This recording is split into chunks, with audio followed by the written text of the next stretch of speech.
Hi, I'm Natasha from Holy Spirit Interactive. Thank you for volunteering to mentor a small group in the HSI School of Discipleship. I am here to explain what your responsibilities are and how you can help your team grow closer to Christ and one another, even as you help them realize their full potential as a servant leader who will change the world. Your job as a mentor is very much like that of a guide on a mountain climbing expedition. You need to take your team to the very end, having ensured that they've learned all the lessons they need to learn through the course of their journey.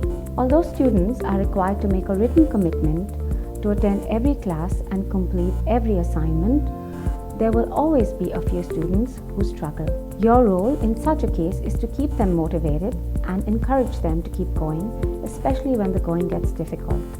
You do this by taking a personal interest in each student under your care, keeping in regular communication with him or her, and monitoring his or her performance. As you will rarely have more than 6 or 7 students whom you shepherd at a time, this will not prove too burdensome.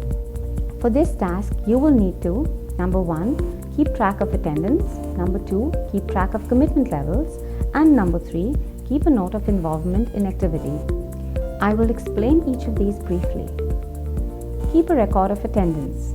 Attendance for the meetings are compulsory, and unless a student is out of station or really unable to come, has to go to office, or will lose their job, or is dying, they have to be present for every meeting.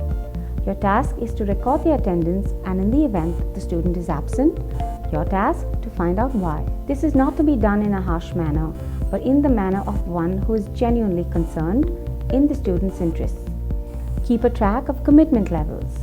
Another thing that students are required to do is maintain a daily progress sheet called an accountability sheet.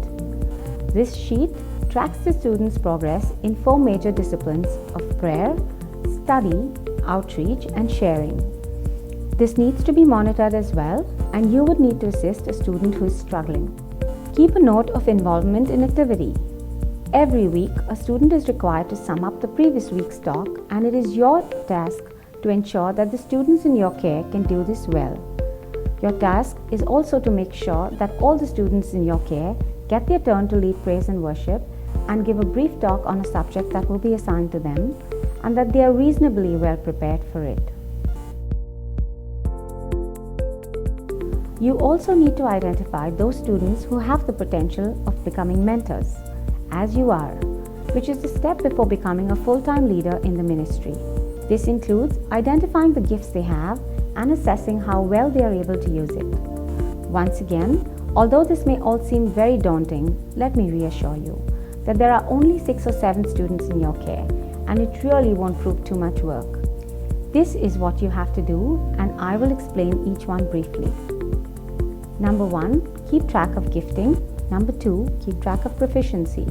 And number 3, keep track of leadership skills. Keep track of gifting. We all have gifts, but very often we don't know what they are.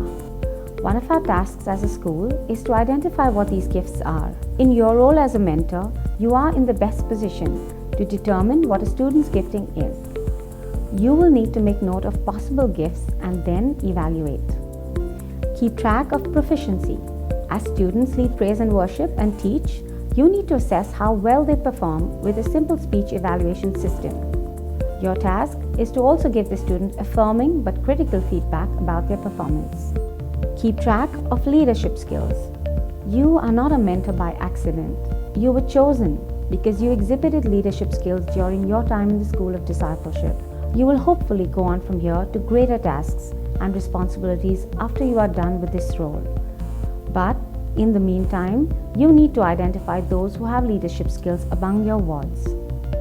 This also will be assessed through an evaluation system. Finally, you also have a task of facilitating group discussions during sessions. You play a vital role here, as the insights and understanding obtained as a result of the conversations during these sessions help to transform lives in a very powerful manner. In order for these conversations to be fruitful, you need to keep these things in mind. Number 1, create a positive and welcoming environment. Number 2, keep the group on topic and on time. And number 3, Make sure everyone has a chance to participate. Create a positive environment.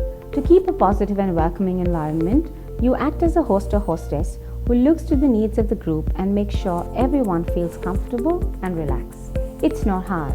Just be yourself, smile, and make participants feel warm and welcomed. You will also go over and enforce ground rules, which we call the 10 commandments of a small group. These commandments will also help your group run more smoothly. For example, remembering to speak with clarity and respect. This will avoid unnecessary confrontation with people who perhaps talk out of context or too much. Keep the group on topic and on time. It is important for you to keep the group on topic, or the discussion will go off on strange tangents. Every discussion has certain questions, and you need to ensure that the answers pertain only to those questions. Do review the questions before each class so that you are familiar with the correct responses, even though your active participation is not required. To keep the group on time, you play the role of a traffic cop. Participants will be looking to you to move the discussion along from one question to the next in a timely way. You may need to use hand signals or body language to reinforce your message and indicate it's time to move on. Out of respect for everyone's schedule, you always should learn to start and end on time. And keep in mind, there will not be time for everyone to answer every question. Make sure everyone participates. To ensure everyone has a chance to participate, you will also be an encourager. As an encourager, you will help everyone feel included as part of the group, especially the quieter participants. If you praise people for contributing to the discussion, those who are naturally quieter will open up. Your enthusiasm and attention to each participant will be powerful signals that they belong to a Christ-centered group where each person can safely share their thoughts.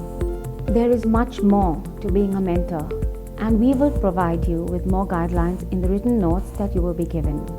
For now, we hope that this has given you a good overview of your responsibilities and tasks. Do know that several others and I will be praying for you, and I have no doubt that backed with God's help, you will be a wonderful shepherd to your flock. God bless you.